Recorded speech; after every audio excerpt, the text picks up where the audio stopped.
বিমান ব্যানার্জিকে মমতা ব্যানার্জিকে হারাবো আর ওদের দলের যে কটা মুসলমান এমএলএ জিতে আসবে বিজেপি সরকারে আসবে চ্যাংদোলা করে তুলে রাস্তায় ফেলবো, এই রাস্তায় ফেলবো।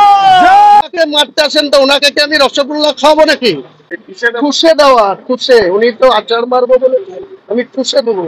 আগে তো হুমায়ুন কবির বলেছে 72 ঘন্টার মধ্যে যদি ক্ষমা না চাই উনি ওনার 42 জন মুসলিম এমএলএ কে নিয়ে আমার উপরে আক্রমণ করবে। রসগোল্লা খাওয়াবো না, ঠুসে দেবো। রাজ্যের বিরোধী দলের নেতা শুভেন্দু অধিকারীকে পাল্টা দিলেন তৃণমূলের বিধায়ক হুমায়ুন কবির। বলছেন রসগোল্লা খাওয়াবো না, একেবারে ঠুসে দেবো। সেই হুমায়ুন কবির ইনিই বলেছিলেন যে মুর্শিদাবাদে আমরা 70% মুসলিম, 30% হিন্দু, ভাগীরথীর জলে ভাসিয়ে দেবো। কেউ হুমায়ুন কবিরকে এটা বলার সাহস দেখায়নি। এই হুমায়ুন কবির, এই পশ্চিমবঙ্গে থেকে তুই এরকম কথা বলছিস, তোকে ভাগীরথীর জলে ভাসিয়ে দেবো। এই কথাটা এখনো বিজেপির কোন নেতা বলার সাহস দেখাননি, তারপরেও হুমায়ুন কবির চমকে যাচ্ছেন। একটা ইয়াং জেনারেশন লাগবে যারা এইরকম হুমায়ুন কবিরদের বিরুদ্ধে চমকানির রাস্তাতেই যেতে পারবে। বিধানসভায় শুরু হয়ে গেল ধর্মযুদ্ধ, একেবারে ধর্মযুদ্ধ শুরু হয়ে গেছে। এবং সেই ধর্মযুদ্ধে রাজ্যের মুখ্যমন্ত্রী তোষণকারী বলে যার পরিচিত আছে, সেই মুখ্যমন্ত্রী মমতা বন্দ্যোপাধ্যায় বলছেন হিন্দুদের বিপদে তৃণমূলই এগিয়ে আসবে। অর্থাৎ মুখ্যমন্ত্রী মমতা বন্দ্যোপাধ্যায়ের রাজত্ব যে হিন্দুরা বিপদে পড়ে গেছে সেটা আজকে বিধানসভায় স্বীকার করে নিয়েছেন রাজ্যের মুখ্যমন্ত্রী মমতা বন্দ্যোপাধ্যায়। এই ধর্মযুদ্ধে আর কি কি হলো সবটা দেখাবো আপনাদের। শুধু তাই নয়, বিধানসভায় একেবারে কালো ড্রেস পরে কোনো বহিরাগত পৌঁছে গেল বিজেপি বিধায়কদের কাছে। সে ভিডিও রেকর্ডিং করতে শুরু করলো। তারপর বিজেপির বিধায়করা তাড়া করে তাকে প্রায় ধরে ফেলতে যাবে, এই সময় সে চম্পট দিল। কি কি হলো আজকে বিধানসভায় সবটা দেখাবো আপনাদের, শোনাবো। এই প্রতিবেদন শেষ অবধি দেখুন। আমি মানব, দ্য নিউজ বাংলায় আপনাদের স্বাগত জানাচ্ছি। বিধানসভায় ধর্মযুদ্ধ, রাজ্যের বিরোধী দল নেতা শুভেন্দু অধিকারী, এতগুলো যে মন্তব্য করা হয়েছে, ফিরহাদ হাকিম, সিদ্দিকুল্লাহ চৌধুরী, দুই হুমায়ুন কবির, সেই মতবাদের পরিপ্রেক্ষিতে শুভেন্দু অধিকারী বলেছিলেন যে একেবারে চ্যাংদোলা করে ফেলবো বিজেপির সরকারের। ঠিক কি বলেছিলেন শুভেন্দু অধিকারী, রাজ্যের বিরোধী দলনেতা? আরো একবার শুনে নিন আপনারা। বিমান ব্যানার্জিকে মমতা ব্যানার্জিকে হারাবো আর ওদের দলের যে কটা মুসলমান এমএলএ জিতে আসবে বিজেপি সরকারে আসবে চ্যাংদোলা করে তুলে রাস্তায় ফেলবো, এই রাস্তায় ফেলবো। হুমায়ুন কবির বলছেন আমরা কিন্তু রসগোল্লা খাওয়াবো না, ঠুসে দেবো, ঠুসে দেবো। এই হুমায়ুন কবির যিনি বলেছিলেন আমরা 70%, ওরা 30%, ভাগীরথীর জলে ভাসিয়ে দেবো।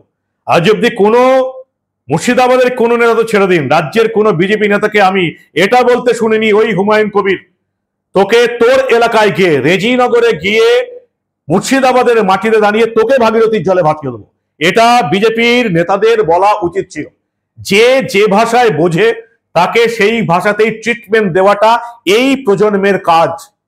আধুনিক সমাজ ব্যবস্থাটা এমনই হয়ে দাঁড়িয়েছে, যে যে ভাষায় বোঝে, যে মুখের ভাষায় বোঝে তাকে মুখের ভাষায় বোঝান, যে হুমকির ভাষায় বোঝে তাকে হুমকি দিয়ে বোঝান, যে শাসানি দিচ্ছে তাকে শাসানির ভাষায় বোঝান। হুমায়ুন কবির এই ভাষাতেই বুঝতে অভ্যস্ত। তাই হুমায়ুন কবিরকে এই শাসানিটা জিতে হবে, ওই ভাগীরথীর জলে তোকে ভাসিয়ে দিয়ে আসবো। হুমায়ুন কবির বলছেন রসগোল্লা খাওয়াবো না, ঠুসে দেবো। কি বললেন হুমায়ুন কবির, শুনুন আপনারা। মারতে আসেন তো ওনাকে কি আমি রসগোল্লা খাওয়াবো নাকি? উনি যখন মুসলিম এমএলএদের অসম্মান করবেন, মারতে যাবেন, বলবেন আছাড় মারবো বা ধরে রাস্তায় ফেলবো, ওনাকে রসগোল্লা খাওয়ানো হবে নাকি? ওনাকে যা জবাব দেওয়ার তাই দেওয়া হবে। সেটাই হচ্ছে, বুঝে না? হ্যাঁ, ঠুসে দেওয়া, ঠুসে। উনি তো আচার মারবো বলে আমি ঠুসে দেবো একদম। উনি যদি দেখাতে পারেন 100 বার হলো। আমি হুমায়ুন কবির ওনাকে বলবেন 2016 সালে উনি তৃণমূলের এমপি ছিলেন, জেলার অবজারভার ছিলেন। 17 জানুয়ারি 2016 রেজিনগরে গিয়েছিল মস্তানি দেখাতে। মস্তানি ওর ঘুচি গিয়েছিল, ওখানে বক্তৃতাই করতে দেয়নি, চোরের মতো পালিয়ে এসেছিল ঢাকা থেকে নেমে কৃষ্ণনগর সার্কিট হাউসে বসে দিদিকে বলেছিল আর যাই করো দিদি, হুমায়ুন কবিরকে টিকিট দেওয়া যাবে না। চলোতে তাই দিদি ওর কথা শুনে হুমায়ুন কবিরকে টিকিট দেয়নি। পাল্টা বলেছেন শুভেন্দু অধিকারী। কিন্তু শুভেন্দু অধিকারী কি বললেন তার আগে একটা অদ্ভুত জিনিস আমি আপনাদের শোনাবো। রাজ্য বিধানসভায় এখন আর লাইভ স্ট্রিমিং হয় না। মমতা বন্দ্যোপাধ্যায় কাউকে লাইভ করতে দেন না। রাজ্য বাজেট লাইভ হয় না। রাজ্য বাজেটকে লাইভ না করে, চন্দ্রিমাকে বলতে না দিয়ে মমতা বন্দ্যোপাধ্যায় পরবর্তীকালে প্রেস কনফারেন্স করে সেই রাজ্য বাজেটের রিপিটেশন করেন, অর্থাৎ তার মুখটাই শুধু দেখা যাবে। বিজেপি বিধায়কদের এই আন্দোলন যাতে রাজ্যের জনগণ দেখতে না পায় বিধানসভার মধ্যে, তাই মমতা বন্দ্যোপাধ্যায় সরকার লাইভ স্ট্রিমিং বন্ধ হয়ে গেছে। এই সোশ্যাল মিডিয়ার যুগে, এই ইন্টারনেটের যুগে, আধুনিক সমাজ ব্যবস্থার যুগে, যেখানে সুপ্রিম কোর্টের প্রধান বিচারপতির এজলাস থেকে লাইভ হচ্ছে, সেখানে আমাদের রাজ্যে বিধানসভায় কি কি ঘটছে বাংলার মানুষ দেখতে পাচ্ছে না। মমতা বন্দ্যোপাধ্যায় বলছেন বিজেপি নয়, হিন্দু ধর্মকে রক্ষা করবে তৃণমূল। বিধানসভার মধ্যে দাঁড়িয়ে বলেছেন মমতা বন্দ্যোপাধ্যায় হিন্দু ধর্মকে রক্ষা করবে তৃণমূল। হিন্দু ধর্মকে রক্ষা করবে তৃণমূল মানে হিন্দু ধর্মকে রক্ষা করার উপায় এসে গেছে, মানে হিন্দু ধর্ম বিপদে পড়ে গেছে, তাই তো তাকে রক্ষা করতে হবে। মুখ্যমন্ত্রী মমতা বন্দ্যোপাধ্যায় বিজেপি এবং শুভেন্দু অধিকারীকে ঠুকতে গিয়ে বাংলার মানুষের সামনে আসল সত্যটা স্বীকার করে নিয়েছেন এবং বলছেন কি বিজেপি নয়, হিন্দু ধর্মকে রক্ষা করবে তৃণমূল। অর্থাৎ হিন্দু ধর্মকে রক্ষার সময় এসে গেছে স্বীকার করে নিয়েছেন রাজ্যের মুখ্যমন্ত্রী মমতা বন্দ্যোপাধ্যায়। বিধানসভায় দাঁড়িয়ে, বিধানসভায় রেকর্ড হয়ে আছে। কি বলবেন এর পরেও আপনারা? মমতা বন্দ্যোপাধ্যায় আজকে বলেছেন যে ধর্মের নামে জালিয়াতি করবেন না, বিজেপি নেতারা যেটা করছে সেটা তৃণমূল করে দেখাবে। হিন্দু ধর্মকে রক্ষা করবে তৃণমূল। হিন্দু ধর্মকে রক্ষার সময় যে এসে গেছে সেটা রাজ্যের মুখ্যমন্ত্রী মমতা বন্দ্যোপাধ্যায় স্বীকার করে নিয়েছেন। আরো একটা বড় ঘটনা আজকে ঘটেছে। বিধানসভার ভেতরে শুভেন্দু অধিকারীকে খুন করতে পারে বলছেন কে? তৃণমূল খুন করতে পারে এমনটাই বলছেন বিধায়ক শঙ্কর ঘোষ। কি ঘটনা ঘটেছে? বিজেপি বিধায়করা আজকে প্রতিবাদে কালো কাপড় পরে এসেছিলেন। কালো কাপড় পরে একজন ব্যক্তি হঠাৎ বিজেপি বিধায়কদের কাছে পৌঁছে যান, তাদের ভিডিও রেকর্ডিং করতে শুরু করা হয়। তারপরে বিজেপি বিধায়কদের ওই বহিরাগত কালো কাপড় পরা লোকটিকে তারা থামান, পরিচয় জিজ্ঞেস করেন, সে তখন ছুটে পালাতে শুরু করে। তৃণমূলের পুলিশ প্রশাসন, তৃণমূলের স্পিকার কেউ তাকে বাধা দেওয়ার কোনো চেষ্টাই করেনি, সে বিনা বাধায় কেটে পড়ল।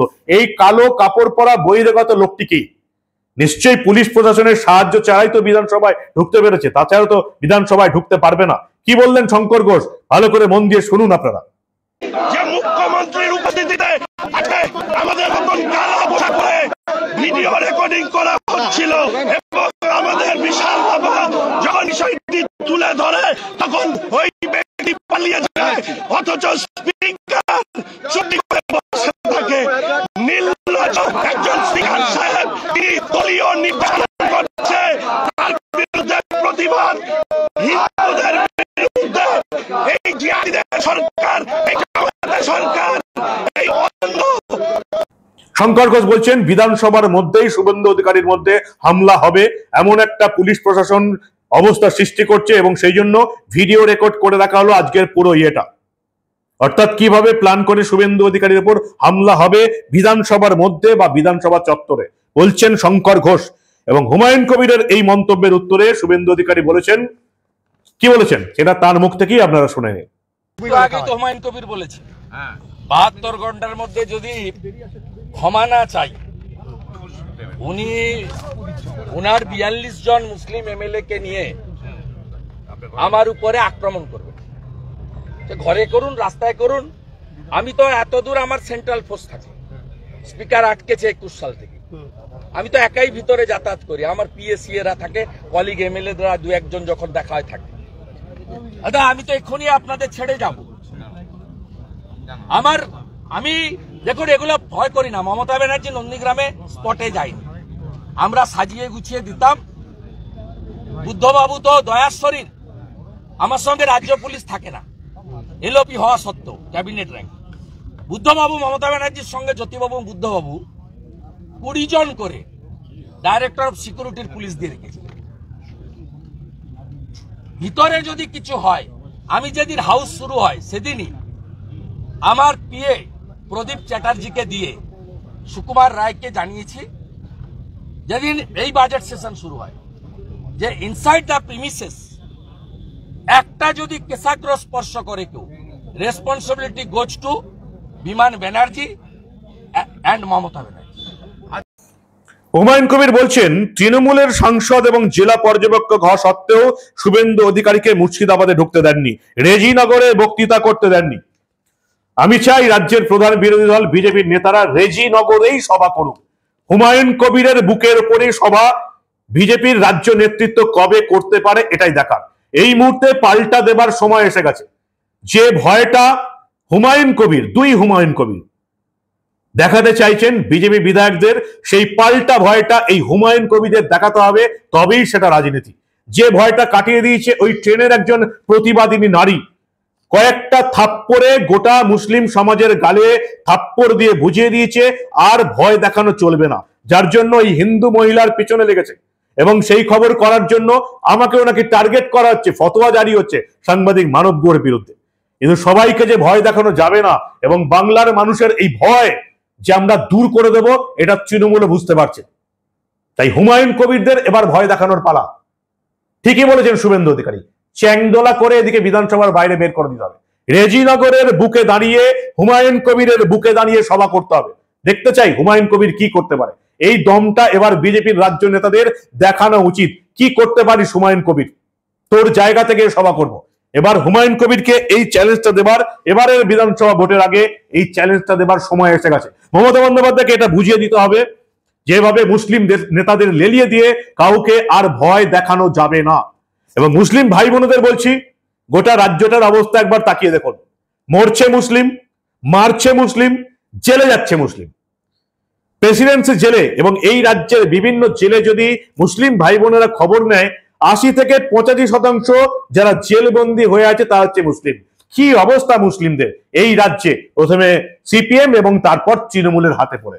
আমি জানি না আধুনিক শিক্ষিতায় কতজন শিক্ষিত হচ্ছে মুসলিম সমাজের, এবং সেজন্য ৬০০ মাদ্রাসাকে সরকারি বানাচ্ছেন মমতা বন্দ্যোপাধ্যায়। কেন? যাতে মুসলিম ভাই বোনেরা আধুনিক শিক্ষায় শিক্ষিত হতে না পারে, অশিক্ষিত কুশিক্ষিত থেকে যায়, তার ফলে এই হুমায়ুন কবিরের মতন লোকেদের পেছনে দাঁড়াতে পারে। এটা হচ্ছে সরকারি শিক্ষা ব্যবস্থাকে শেষ করে দেবার মমতা বন্দ্যোপাধ্যায় সরকারের আসল চক্রান্ত। কি বলবেন আপনারা? বিধানসভায় ধর্মযুদ্ধ শুরু হয়েছে, এবং এবারের 2026-এর ভোটটা পুরোপুরি পোলারাইজড ভোট হবে। এখন হিন্দু ভোটারদের ঠিক করতে হবে, এই রাজ্যে মুসলিম তোষণকারী মমতা বন্দ্যোপাধ্যায় সরকারকে চায়, নাকি এই রাজ্যে উন্নতি আনতে, তারা শিল্প কারখানা গড়তে তারা কেন্দ্রের সঙ্গে যেতে চায়। যেভাবে দিল্লি গেছে, যেভাবে মহারাষ্ট্র গেছে, যেভাবে হরিয়ানা গেছে, যেভাবে আসাম গেছে, যেভাবে উড়িষ্যা গেছে, ভারতবর্ষের 21টা রাজ্যে কেন্দ্রের সঙ্গে আছে উন্নতির জন্য। বাংলার হিন্দু ভোটারদের ঠিক করতে হবে তারা এবার কাকে চায়। কি বলবেন আপনারা? ধর্মযুদ্ধ চলছে বিধানসভায়। আপনাদের মূল্যবান এবং গুরুত্বপূর্ণ মতামত জানান দা নিউজ বাংলার কমেন্ট সেকশনে। দেখতে থাকুন দা নিউজ বাংলা। আমরা রাজ্য বিধানসভার এরকম কোনো ঘটনায় চেপে রাখতে দেব না।